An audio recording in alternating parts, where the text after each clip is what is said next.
gentlemen, I would like to call this meeting to order. This is the Belize Progressive Party press conference, and our theme today will be the BPP calls for action under the UNSC, the United Nations Security Council, Article 39.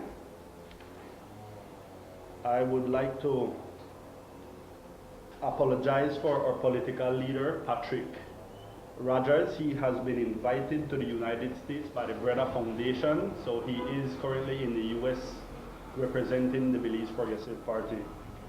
Could everybody please rise for the national anthem?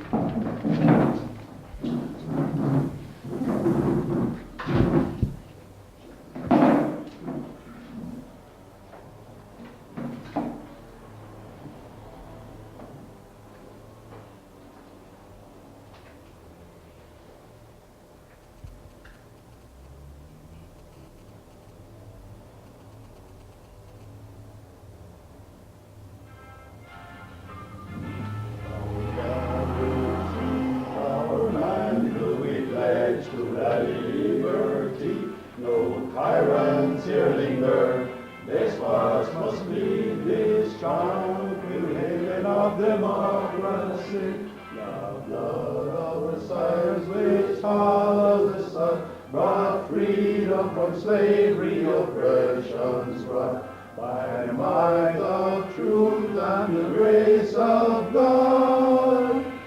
No longer shall we be hearers of wood. Arise, ye sons of the Banner's land. Put on your armor,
country, Father, to speak freely. And so we ask your blessing upon this conference, upon our message, upon the listeners of this message, that it gets out to every part of this country, Father. We pray your blessing upon the media, who does such an excellent job of getting the word out to our people. So we thank you, as your blessing upon it, because we ask this now in Jesus' name. Amen. Amen. Amen. Amen. Please be seated. I would like to first of all acknowledge the media. As my brother Bobby Lopez noted, it is extremely important, the job that the media does in unbiasedly informing the Belizean public, especially when it comes to politics and making alternative voices heard. I would like to acknowledge and officially and formally welcome Dr. Obando to the Belize Progressive Party. Thank you. He will be helping us developing our business caucus. I would like to acknowledge Mr. Albert Pandy from Georgeville. He will be running as an independent chairman for Georgeville. So thank you for stepping up, Mr. Pandy. It's a pleasure having you. I would like to acknowledge Eddie Johnston. This is a very bright young man from Belmopan. He's originally from my neck of the woods in Stan Creek District. Born in the same village, Eddie, born in the same village that I was born in, well, my mother, Alta Vista Village. Eddie is a member of my Belmopan constituency executive committee, and he will also help with developing our youth arm across the country for the Belize Progressive Party. Beautiful. I would now like to call on our chairman, Mr. Paco Smith. He will be making a call to action via the UN Article 39. Brother Paco. Yes, good morning, everyone.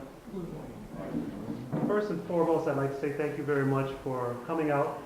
And basically, I want to keep it as short and sweet as possible. I'd first like to begin by asking you all if you received on the 31st of May a press release from the Belize Progressive Party. The reason why I ask is because we put out a press release on the 31st of May, but despite our best efforts to uncover whether or not it was run, we don't seem to have seen any type of mention of it in the media. In any event, we have here the press release that we put out, and I'll basically read verbatim, and then we can get into the meat of the matter. BPP calls for action under UN Security Council Article 39. Given the GOB's false singular narrative that going to the ICJ is the only recourse to address Guatemala's unfounded claim, your Belize Progressive Party, BPP, calls on Belizeans both at home and abroad to take definitive action. Having demonstrated the logic of rescinding the special agreement Compromis, given the ever-increasing aggression by the Guatemalans, which has disrupted the peace between the two nations, coupled with the GOB's willful negligence, the BPP cites justification for urgently taking this matter to the UN Security Council under Article 39 of the UN Charter. Article 39 reads, and I quote, "The Security Council shall determine the existence of any threat to the peace, breach of the peace, or act of aggression, and shall make recommendations or decide what measures shall be taken in accordance with Articles 41 and 42 to maintain or restore international peace and security." We must also use this very opportunity to quote from the UN General Assembly Resolution 3520 of 11th November 1980, titled Question of Belize.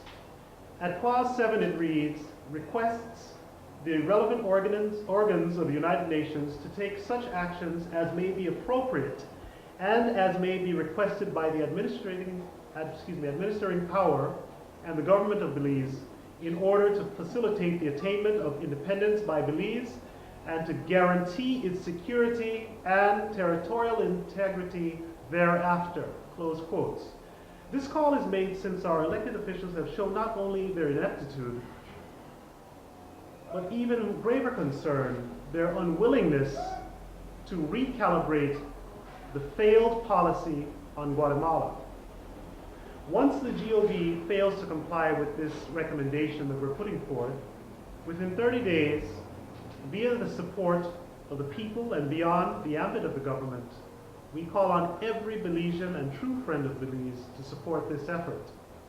In particular, we extend this invitation to civil society entities of all manner, including cultural groups, environmental organizations, NGOs, etc., especially those in the southern districts of Toledo and Stan Creek, whose members are most susceptible to the existential threat posed by Guatemala.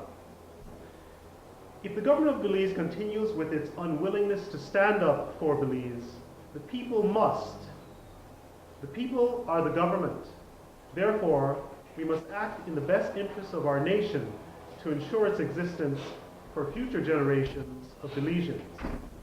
And with that, I close by saying 8867 today, 8867 tomorrow, 8867 forever. Thank you. All right. Thank you.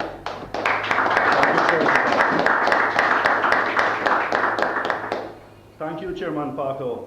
It is very important that Belizeans understand that there is an alternative to this Guatemala-Belize territorial dispute, and it's very important, and I will keep repeating that it is very important for the media to help the Belizean public to hear every single alternative there is to go into the ICJ.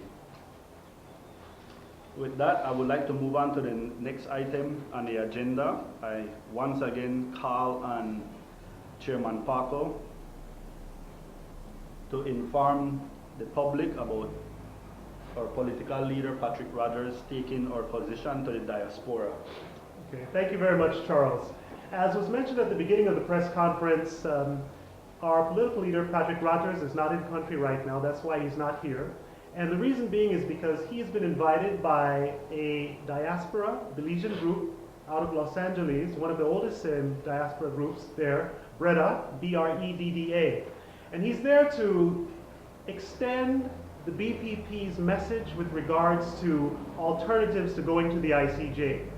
As I mentioned earlier, it is fundamental to the powers that be that we have heard a singular narrative. When I say singular narrative, basically we're saying that only one word is getting out there, and that is that we must go to the ICJ. From time to time you'll hear the foreign minister saying that we are going to the ICJ. And as my colleagues here will elaborate a little bit more, we will demonstrate to you why, number one, it is not a foregone conclusion that Belize is going to the ICJ, and number two, that there are alternatives out there. So basically, the purpose for Mr. Rogers, Patrick, being in Los Angeles for the next week or so is to get the word out, to outreach to the Belizean community in Los Angeles, and to spread the word with regards to the BPP, the alternatives of going to the ICJ, and to garner support from Belizeans in the diaspora. Thank you again, Brother Parker. We would like to move right along on the next item on the agenda. I now introduce Dr. Leo Obando. He will be speaking on the illegal status of the special agreement Compromis-to-date. Dr. Obando, please proceed. Good morning. A perception exists on social media that the government of Belize and the government of Guatemala have agreed to go to the ICJ. The question here is, what about the simultaneous referendum? What about a yes and a no? What about a no and a yes? What about two yeses? What about two no's?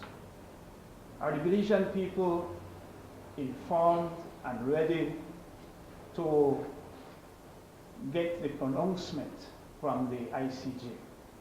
The ICJ is an organ that certainly settles dispute based on compensation.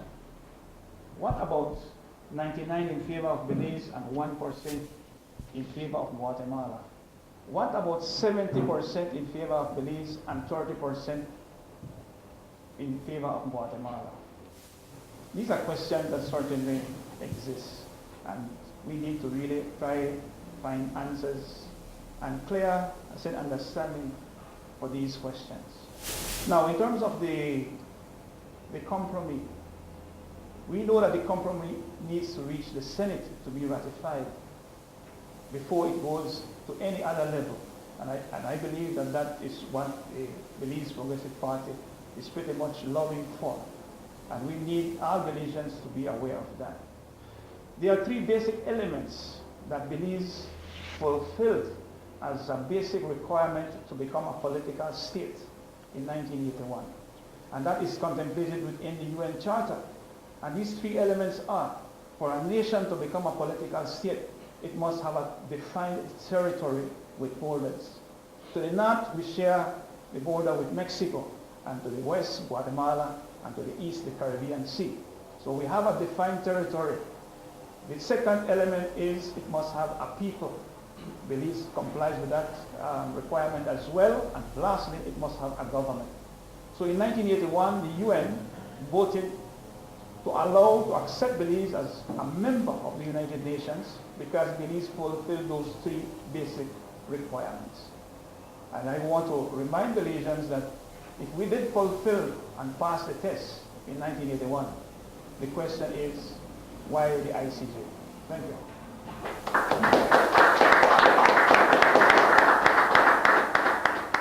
Thank you, Dr. Bando, for that explanation. Moving right along. Bob? Oh, good then. Yeah, could you move the mic over, Brother Will? I would like to now call on Brother Robert Bobby Lopez. He will be speaking on GOB's rumored contemplation of changing the Referendum Act. Bob, please proceed. Thank you, Mr. Chairman, and welcome, media. As you know, we recently completed the 8-town/city tour with the BNTU. And at one such forum, the representatives of the government confirmed that government is planning to amend the Referendum Act. Well, on that particular issue, the BPP has met, and we vehemently oppose. If necessary, we will take to the streets. If necessary, we have contemplated civil disobedience because we see it as part of their 4A policy, acquiescing to Guatemala's request. So we were very much troubled, and it was confirmed by the government that this is in the making. And we're saying that we ask government to kindly not do this. It is not necessary. This is a part of our Constitution, and our Referendum Act needs, especially for this particular issue, to remain as it is. To simply go to elections with a simple majority will not be accepted. We say keep our Referendum Act as it is, and especially for this issue of national importance. The next thing we're calling for, and vehemently doing so, is that a re-registration, a cleaning up of our voters list must be done before we contemplate going to any referendum. Of course, we can't even reach a referendum until the Senate ratifies the compromise and the amendment to the compromise. So that is our very firm position on both the Referendum Act, which they are contemplating, and the re-registration, cleaning up of our voters list before any of this takes place. The next on the calendar for re-registration, of course, is 2017, 20 years after the first registration took place. You all know that it was amended from 10 to 15 and then from 15 to 20 by both parties colluding on that decision in the National Assembly. And so that is our firm position, and we want to get that message to the government, via the media, to all the people, to do not allow and participate in such ludicrous acquiescing to Guatemala's requests. Thank you very much.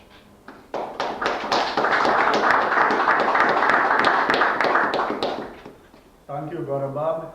I would like to personally call on the leader of the Belize Territorial Volunteers and the deputy leader of the Belize Progressive Party, Will Mejia, who is a personal friend and a mentor. If it wasn't for Will Mejia, we would have already been on our way to the ICJ, and the vast majority of Belizeans would not have known the risk. So please, join me in commending Brother Will for his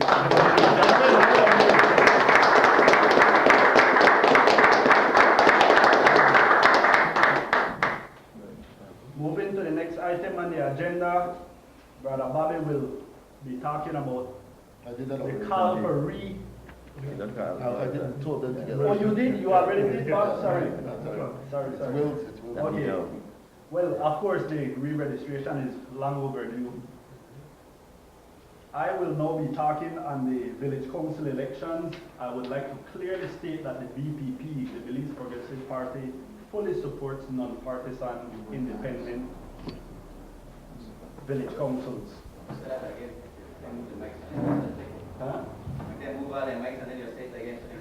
Move our mic over. Yes, I would like to make it very clear that the Belize Progressive Party fully supports non-partisan independent village councils. Politics have divided our cities, politics have divided our towns, and it has successfully divided our rural communities, our villages. I was the first independent chairman of Placencia in 2010 to 2013, and I can tell you how politics destroyed my community. It disenfranchised a lot of my peers. It is disenfranchising a lot of young people who have grown up behind me, who have lost land. They can't get access to land especially. I commend everyone who has stood up so far to say that they would run as an independent chairman or as an independent councillor. Again, I acknowledge Mr. Albert Pandey from Georgeville for standing up as an independent chairman. It shows that you understand the problem that politics has caused in our rural communities, and it shows that you care enough to do something about it. The only way you can do something about the issues that are affecting this country is to get involved in the political process. That is extremely important for our young people to understand. I call on my fellow Belizeans to stand up as independent chairmans and councillors and be part of the process of removing divisive politics from our local communities, which will bring back peace and unity. The BPP is here to help in a non-obligated way. We're here to give advice, we're here to give logistical support, and we're here to give guidance to anyone, to any Belizean who is planning and running independent and non-partisan. And that is, I close on that statement. I would like to call out my friend in Placencia, Jason Westby, for running as an independent councillor. You're very brave, my brother. I know you hated politics. Just last year you told me how much you despise politics and you will never ever run for village council election, and you ran, you won, and we will be communicating shortly. So I would like to close on that statement. I would like to move on to the next item on the agenda. I call on our very brave, very patriotic brother, our political leader, Will Mejia, who will be speaking on the completion of the BNTU Stand Up for Belize Education Forum, the absence of the UDP, PUP, and the Bar Association from those forums, and acknowledgement of the BNTU efforts. Will, please proceed. Yes, I mean, I just want to continue from where Charles left off in terms of really digging up the BNTU for their Stand Up for Belize campaign, and also, mention the fact that they have gone out on a limb. Gone against the grain. All the other organizations who have basically, in a way, joined the government in saying, let's go to the ICJ before any consultation. I think that the BNTU did the right thing by going countrywide. They have covered the entire country of Belize, listening to both sides. Unfortunately, like Charles said, the Bar Association was invited, the PUP was invited, the UDP was invited. None of them showed. The BPP definitely showed up, and people got an opportunity to hear two sides of the story. I mean, I was stunned when I heard on the radio the Council of Churches, Reverend Papa Lut, basically saying that if this don't work, we're going to the ICJ. But I'm a member of the Methodist Church, and I don't feel like I was consulted. So how can the churches then make that decision to say, okay, we are going to the ICJ? And more, you are hearing people saying that we're going to the ICJ, we're going to the ICJ. And I think that the government is doing an incredible job in terms of reaching out to these people and getting them to agree to go to the ICJ. I was just shocked when, I go back to the Council of Churches. The Council of Churches I mean, now it's even they're even bringing religion into the matter. So I just want to appeal to the Belizean people. Let's hear all sides. Let's hear all the sides. I mean, I just got correspondence from a student at Galen University, where Galen is now promoting a forum similar to BNTU. And when I look at the people who will be presenting at this forum, it's the same thing, people who are on the yes side. So obviously somebody is inside government channeling this, working, campaigning, lobbying to get these organizations like Galen University to go out there and say yes, campaign on the yes vote. Also, I heard on radio that the chairman of Social Security Board, Doug Singh, he was saying that he was looking for people to debate this issue, but so far he hasn't reached out to BPP or the leader Patrick Rogers or anyone in the BPP to say that they would like DPP to be a part of this. Most of the people that they have found and that they have secured are people who are for the yes vote. So I think that as Belizeans and all Belizeans need to hear both sides of the story so that we could decide whether or not we are even going to the ICJ. And there are so many bridges that we must cross before we go to the ICJ. We just cannot just let government come in, manipulate the other organizations, and saying that we're going to the ICJ. I know that in the opposition, there are some people who are saying, some parliamentarians who are saying no to the ICJ, but I think that there need to be more than that, and I think the Belizean people need to be informed and informed on exactly what is at risk. The minute we agree to the ICJ, I mean, so far, when you look at this so-called peace fund booklet, which the government has basically gone around the country, and Mr. Leslie had said that over 100 meetings they have had, and all of it is in favor of going to the ICJ. I just feel like the Belizean people are being shafted in a way by not being properly informed. There are so much risk, and I just want to use this opportunity right now. I mean, you look at all of these fancy brochures and booklets and all the money that they are raising around the country, or around the world, basically, to go out and campaign. It's a good thing the Petro-Carib money probably run out. Otherwise, that too would have been used to campaign for a yes vote. But, I mean, I just think that we, the Belizean people, we owe it to ourselves, we owe it to the future generations, we owe it to this country. We need to hear both sides of the story, and at this time, going to the ICJ, there's nothing to say. What will the Guatemalans get, or what are they taking us to the ICJ for? Why are we going to the ICJ? Is it from Timash to Sarsoon, Moho to Sarsoon? We know that they want Belizean territory, right? We as a country have not even agreed to, yes, it's like, you're going to the house, like I go to Mike and I say, Mike, I'm taking you to court. But you agree to go to court and you don't even know what I'm taking you to court for. So I think that there needs to be a lot of clarity, and Belizean people need to be informed. And the Belizean people need to start asking the question, because the less questions we ask, the more government is going to take us for granted. The civil society. I mean, I go back to really praising the Belize National Teachers Union for standing up for Belize. So what happened to the other unions? Do they exist in this country anymore? Have they been compromised? We need to look at all the other unions too, who make up a huge workforce, which will have huge implications if we lose a part of our country. Because going to the ICJ is basically saying that we agree to give up a part of this country. I don't care how solid they say our case is. I mean, if okay, you think that Guatemala don't have good liars too, I mean, so they have to stop coming here and trying to brainwash our people or hogwash our people and thinking, oh, we've got the most brilliant minds, and no, if you go to court, you could lose something. Anytime you agree to vote, you could lose something. In this case, we could lose a part of our 8867. And as long as I am a Belizean, I want to have all 8867.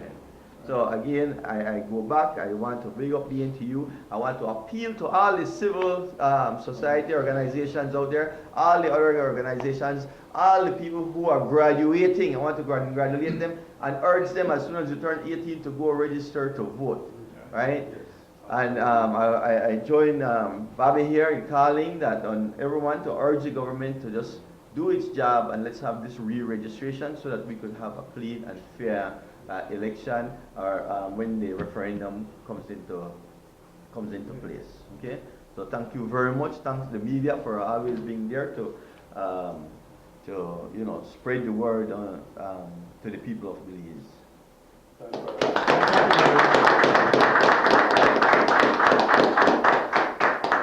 I would like to informally welcome the media who have just showed up. As you guys have been witnessing, the BPP have been becoming extremely efficient time managers because we know how it is to manage an important resource, especially a resource that's non-renewable such as time. And we welcome you again into our headquarters office. Brother Bob, I commend you, and Brother Paco and Brother Onofre for coming in yesterday and doing some painting and putting in door and air conditioning. And we have been doing all this with very little resources, ladies and gentlemen. So I now open the floor to media questions. Or any questions from anyone? As it relates to the matter of the referendum proposed changes, is it that the BPP is fundamentally opposed to any changes because it appears that it's Guatemala pushing it and they're the ones who are opposed to the way it stands right now, or is it that the BPP doesn't have a problem with a simple majority, or has a problem with it, rather? Okay. Fundamentally, the BPP works off the premise of the rule of law. Okay? We have expressed time and time again that we find the government's approach, the 4A policy of accommodation, acquiescence, adherence, and I forget the fourth one. But yeah, appeasement. Oh, yeah, that's the major one. That's the biggest one. And to tell you the truth, I'm the one that coined the 4A policy. Right? So many things are going on, but basically we run off of the fundamental premise of the rule of law. Our law stands as it is right now. We look at the government's entertaining Guatemala's insistence that we change our laws to suit them as being part of that 4A policy, right? Fundamentally, if it were done within a different context, when a foreign power isn't telling us what to do with our laws, maybe it could be entertained. But within this particular context, we have a very serious problem with that.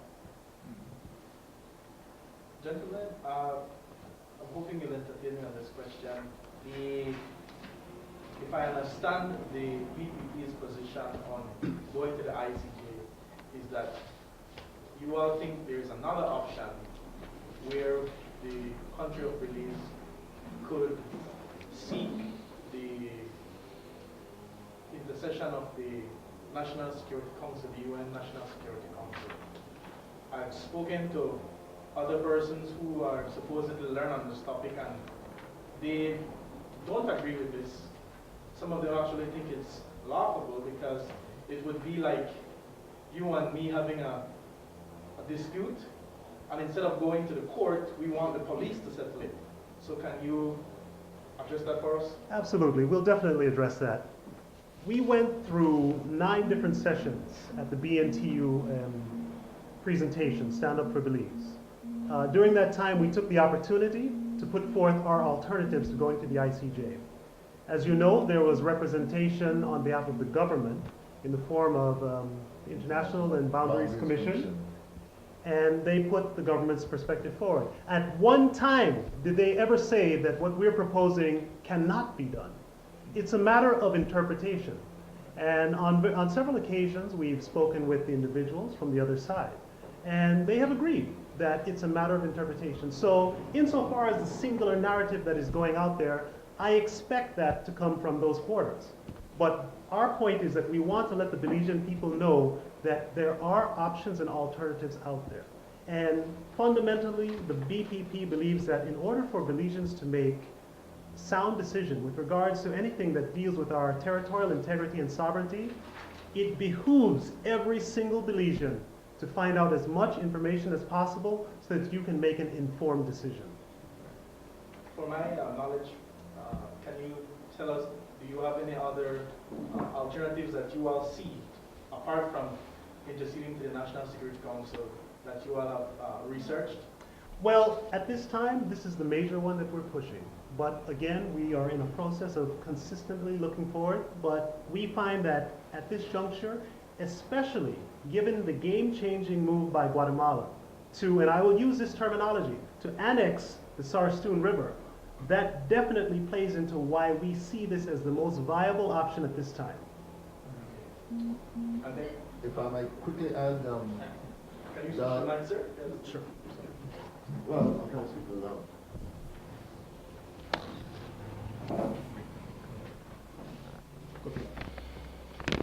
If I may add that one of the things that we feel is very, very necessary is where is Britain in all of this? We know that Britain is supporting financially from the outset the Guatemala-Belize confidence building measures. In fact, we know that it was Britain that funded our Prime Minister now when he went for his Spanish lessons in Guatemala, to get him a little more versed in Spanish so that he can be a part of this. So we know that Britain is behind the scenes funding a lot of this that is taking place. But where is Britain in actually bringing itself back in? And we've been calling for that, and our political leader has been very, very vehement about calling for Britain to get back. Let's have it as a Belize, Guatemala, United Kingdom, Britain, whatever, England dispute, and let's settle it based on that, because we feel that in keeping with the resolution that says that any settlement should not affect the territorial integrity and sovereignty. So any settlement, we're looking at, there was a time twice and more than once where money was one of the options. Money is an option, money has been an option in a lot of territorial disputes.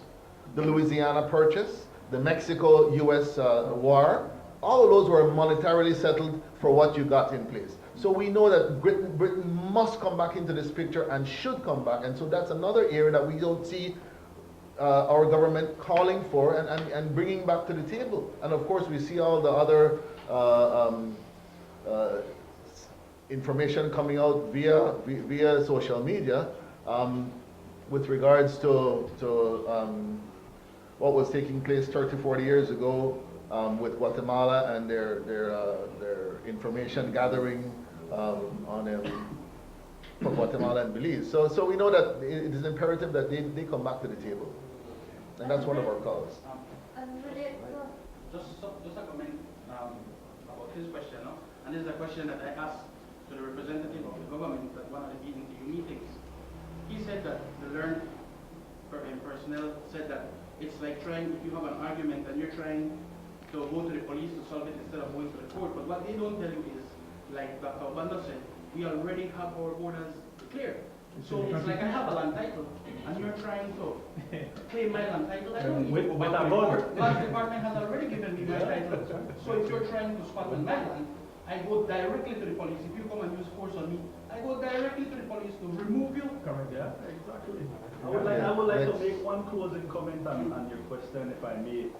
What is laughable, in my humble opinion, is that this United Democratic Administration, Democratic Party, UDP, PUDP, whatever you want to call it, they signed a secret compromise in 2008 without informing the people, and in that compromise had where we put half our country at risk, when they should have said, oh, no, we are not going to sign this. We are willing to risk monetary compensation, but risk half our country. That doesn't make sense to us, so we won't sign that. So let's change that. No, that's laughable. And these men, as my brother Dr. Espat noted, these men are learned professionals. What kind of learned professional risk half their property? You know, without knowing, that is laughable. And all No, and what it brings into question is credibility. It brings into confidence, and it brings trust. those things Belizeans need to question. What is the credibility? What is the trust? What confidence do you have in these people going to ICJ and arguing our case? Sir Bobby, Yes. you mentioned that the BPP is prepared to take the path of civil disobedience. Can you tell us under exactly what circumstances and to what extent are you guys prepared to go that route? Well, from having seen the way our government operates, where they're going to push this through the National Assembly today and tomorrow push it through the Senate, we need to be prepared, and we call on all Belizeans. The minute you see that go through the National Assembly and you know that the following day the Senate is going to be meeting, we will need to stand up. We will need to take to the streets and voice our opinion as we did back in the Heads of Agreement. That is not going to work. You're not going to come here changing our laws to appease Guatemala. And so yes, that's what we're looking for, because that is their modus operandi, to always ram things through the Senate without having any chance. And I'll tell you this, Ambassador Leslie at one of the forums said it had been ratified. Go and check. The following day we were at the National Assembly and the clerk made us know plain, no such thing had been ratified. The following venue he missed. He didn't even show up. Yeah. And then the following one after that, he came with his big apologies. I hope we had recorded it. You all were right and I was wrong. He knows that this needs to go, and he has admitted it needs to go to the Senate. Then why are we not calling for it to go to the Senate? So it needs to be ratified. It is a treaty. Ambassador Leslie has acknowledged that it is a treaty. And so we're saying that all of these things are being run through, and he even tried to pull a fast one on us by saying, oh, it's already ratified, what are you all talking about? So you see, this is the modus operandi of our government, to run things through without proper discourse, without proper debate on the issue, and we want to call for a division when it goes through the Senate, because we want to see who all the traitors are going to be that will accept that piece of toilet paper that they're pushing around, and that's what we call it, toilet paper. It's a little hard right now, but it is toilet paper nonetheless. This, until it goes through the Senate and is ratified, and we want to see who all are going to vote in favor, is toilet paper. But we are prepared to stand up, and we're prepared to take to the streets. No matter the numbers, we're calling on Belizeans, especially those born since 1981, because I'm calling on, as our Master of Ceremonies does, there is nobody in government today born after 1981, yet they're trying to make a decision for all those born since 1981 to determine what their future is going to be. And if they're left with half the country, guess what? That's what you're going to live with for the rest of your life, young people. You all need to get up, you all need to be registered, and you all need to make sure that your vote will count and that you're not going to be selling out on your vote. And it's a young people, that's why we're putting a lot of energy into our youth arm and developing it across the country. And on another note, Patrick is not here to say, when he gets back, we're going on a 200+ village tour.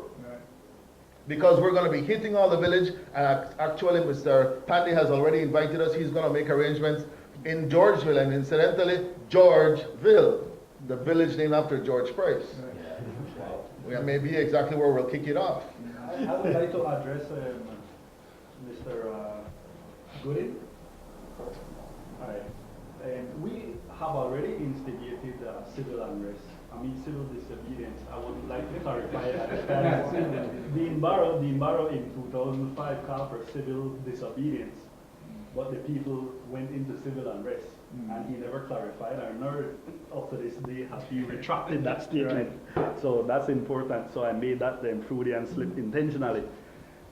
Brother Espat went out to our bar and he protested, and he had an impact. Hundreds of people may not have joined him, but hundreds of people didn't show up to those rides, those Guatemalan-owned rides. So we are calling, and we are continuing this call and the civil disobedience to boycott all Guatemalan product, and we move as far as saying we need to start boycotting all Belizean businesses that sell Guatemalan products. We don't need to pick up a gun to make change in this country. We don't need to burn tires in the streets, and we don't need to break anything.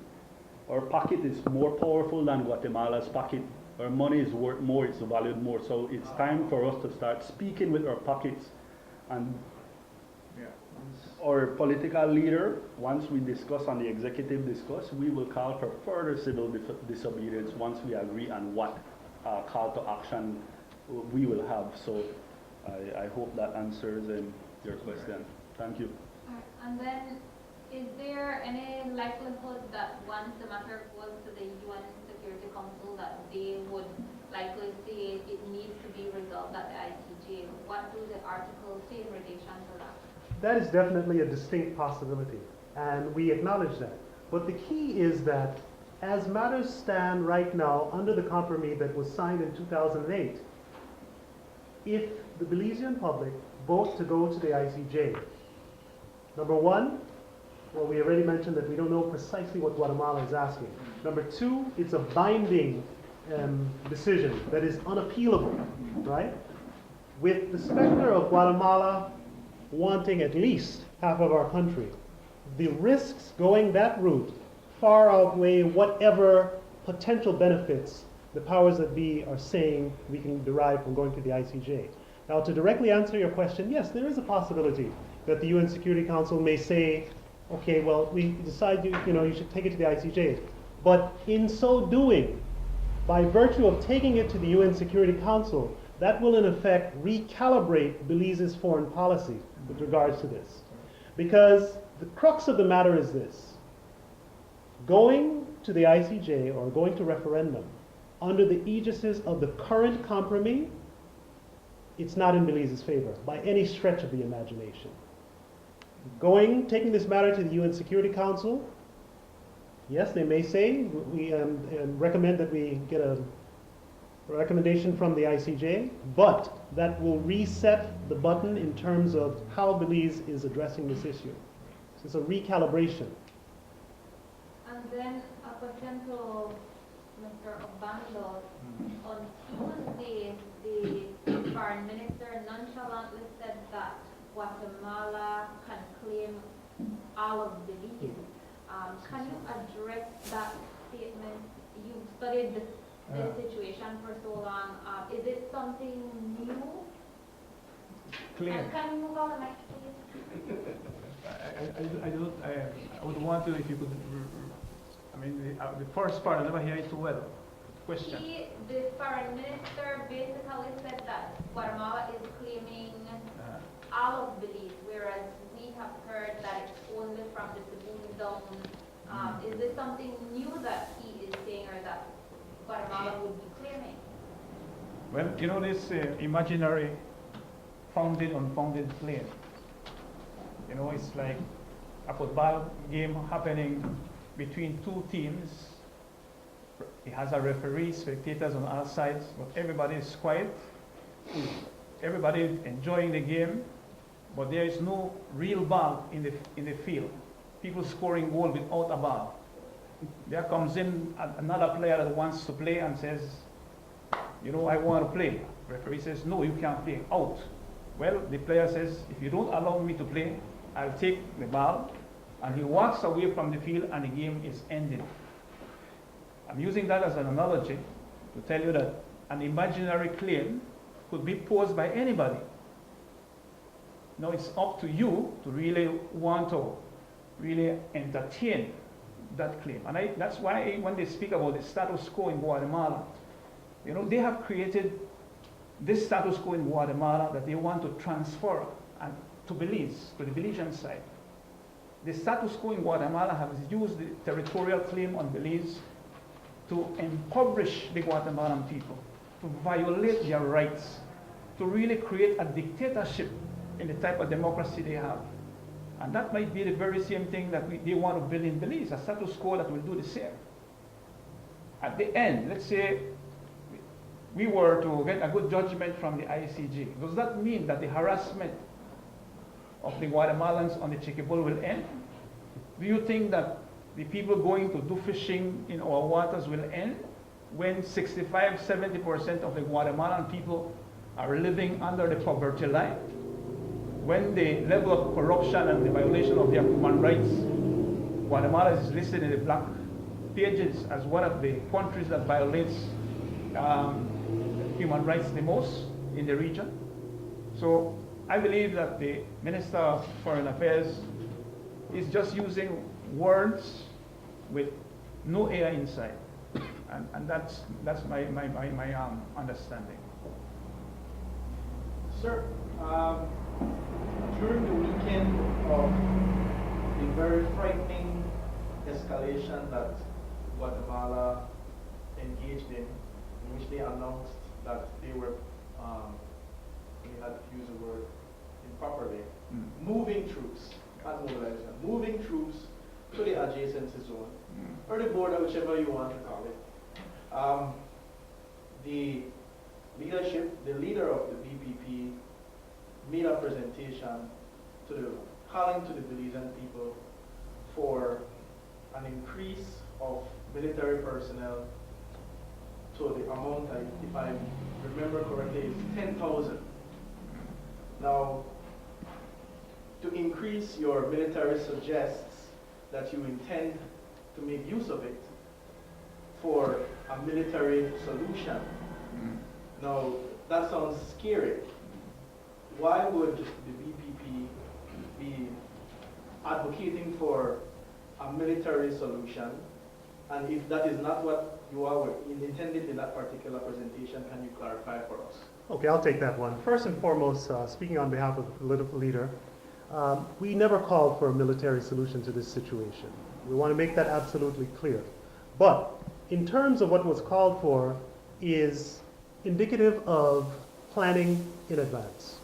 Basically, we know we have a bellicose and very, very belligerent neighbor next door who's much bigger than us. There's no question about that. But the bottom line is this.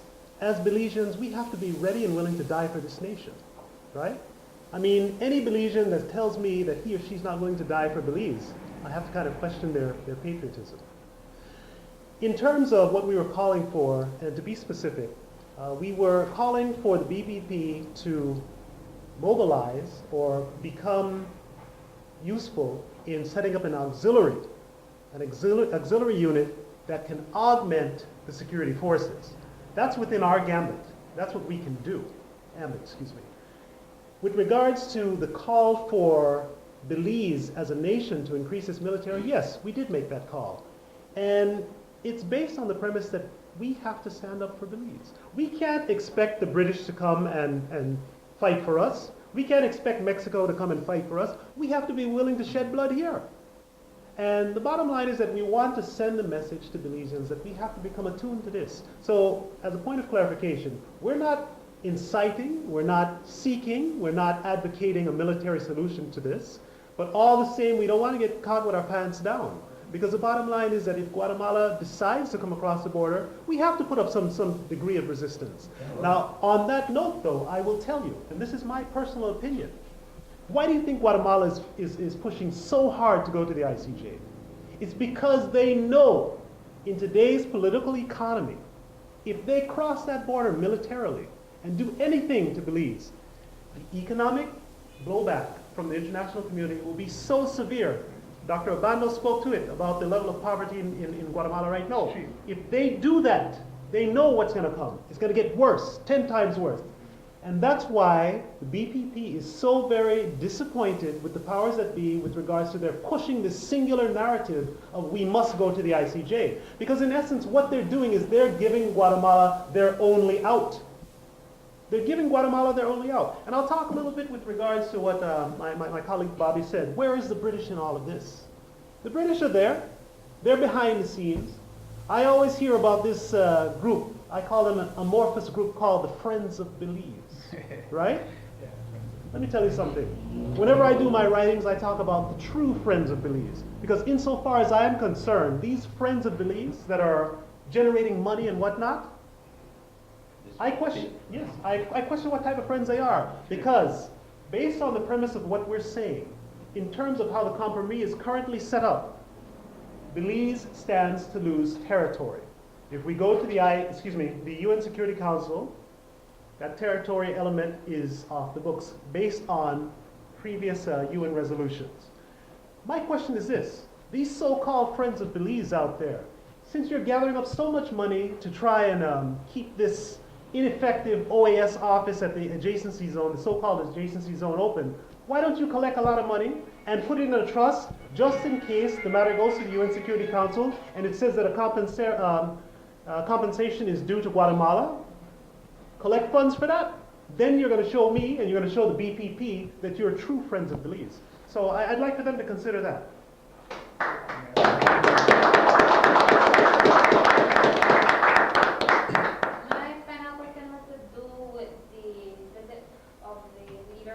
BPP to the diaspora community. What has been the reception and is it the case that the BPP is looking to get financial support from the communities abroad? Okay, thank you very much for that question. Definitely, it's part and parcel of our outreach efforts. I'd like to also mention that BPP will not only be in Los Angeles, we'll also be going to Chicago Yes. and New York, correct? You know, there are large Belizean populations in those metropolitan areas as well. Indeed, the BPP will seek support from Belizeans worldwide. We believe in transparency, accountability, and all of those elements that accompany good governance principles and practices. So in regards to his visit, it's part of our strategy, absolutely. And we certainly look forward to garnering support from Belizeans and non-Belizeans, true friends of Belize out there in the diaspora, who love this country also, and are open to hearing about the different alternatives that are at our disposal.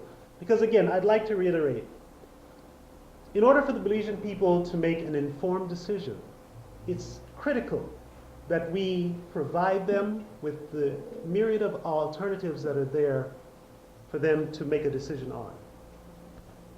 If I can just speak on the area of finance as the treasurer, Amaya. I'd like for you all to know that we are in, and probably the next press conference that we do have, the BPP has received several requests. One of the things that our financiers say is, man, why did you guys set a threshold of 10,000, you know, for non-disclosure? And so in the next month, I can tell you that we have more persons in favor than those against, that we will be raising the threshold probably to $1 million. In fact, what you see here was a foreign donation of $20,000. So there are people out there who are willing to give us money. What you see hanging on the wall is $2,000, and the rest of this, there's quite a few $1,000s here already. But I want to tell you that in the next month, we'll be announcing that, you know what, until the PUP and the UDP understand that we need campaign financing, and we've been calling for it, but they make a laugh of it. How are you going to stop the big boys from giving money under the table? Was the current Prime Minister's response to that question asked by Dele Ramos in 2008. Well, until that takes place, you know what? We'll be playing on the same game. We'll be playing by the same rules. Non-disclosure. We're not going to be compromising, but guess what? Anybody wants to come up and say, for $1 million, guys, here, I'm dying and you all can use it to save Belize, then so be it. Because we have had requests for people wanting to give us 50 and 100,000, and we've been saying, well, we have this policy in place until the executive changes it. I can't do anything. But guess what? There are people out there, and all bets will be off because we're going to fight them on the same rules that they have set, which is basically no rule. So, but won't that, in a sense, push you to become just like the PUDP that you complain of? Well, guess what? Guess what? Eventually? Guess what? This is why I'm saying that we're not, it is being tabled. And when you hear what we present, believe me, it would have been debated from all sides. And when we present it, it will have, because the principle of transparency is not going to change. Now, what's going to change is our disclosure. The right to disclose someone wanting to give us $1 million, because there is no laws governing it right now. So if the UDP and PUP aren't going to, yes, we're going to say we got $1 million. But guess what? It came from someone who wishes to remain anonymous. And who are we to judge that person's intentions? Who are we to say that I'm dying, I'm with cancer, and you know what, the $1 million I have in my pocket, I'd rather have the BPP have it because they're the only people willing to put their lives on the line to save this country. So and they're out there. So what I'm saying is, wait till the next month when we present it, because we've been debating this since November. Honestly, it's being debated because Mr. Bowman, and I can say it publicly, Mr. Bowman gave us quite a few $1,000s, and he was not ashamed. He said, listen, I have supported those other parties in the past, and no longer will I do it. And he publicly, he recorded it, and he gave us quite a bit of money, and he's prepared to, and others are like him, who are saying, listen man, we can't continue down this road. But let's be real, sir, this is politics. Yes. And in politics, nobody will give you $1 million and expect nothing in return. Well, that's what you say. That's what you say. Guess what? Guess what? Guess what, buddy? I would give my $1 million for the cause. I would, with nothing expected in return. With nothing, and I'm sure any one of these gentlemen, if we had $1 million, would do it. So to say that there is not out there, there is. There is. And like the Prime Minister said, oh, they're coming in with 100, and some of the highest one we've gotten is 200,000. You be the judge. Did they have ulterior motives? Well, guess what? Look at the contracts being given out, and then you'll know exactly, because if you talk to most of the contractors today, everybody is happier because the PUPs used to demand 15%. But the UDP only asks for 10% kickback. So the contractors are happy operating under the UDP system, right? But I'll tell you, transparency is at the top and will continue to be, and so that's the hurdle that we're faced with right now. Well, when we present our campaign financing plan, believe me, transparency will not be compromised. Any other questions? That's it. I have this press conference to an adjournment.